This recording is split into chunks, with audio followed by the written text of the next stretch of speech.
Apostle Joseph Kantanka na konya wote so no asantemam ha no ye konya tuntum ni bi anase sunsum kasie bi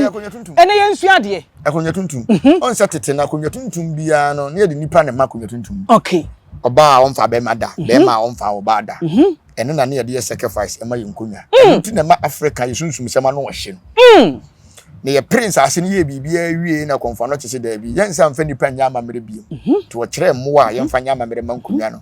wo de besi akonya na nan but at the moment ye besi akonya tuntum bia no wo se moja ne kenya ne ho ade ntiala be se asa bibia yesi ade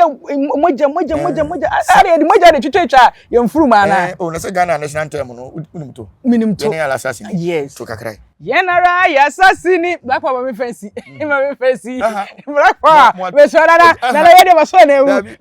ye bia beto we kira wa de wa sha se so de ko okay and black power we de black power person guase to me na so aboa beto yenara ya assassin and aboa de ma yen moja na nanu hwegu e de to ho ti black power na guase na person gu mi ba bia na me pere na waka na nanum hwie moja gu ho okay e de ma yen sa na yenya asase nti se ye asase ho ade ye ngonwa ho ade na yisi ye mfa pie watanye e moja na o se gu na emu wan hwe yi a ba bia na wo senke firi ba no wa odo ho ba kutwa so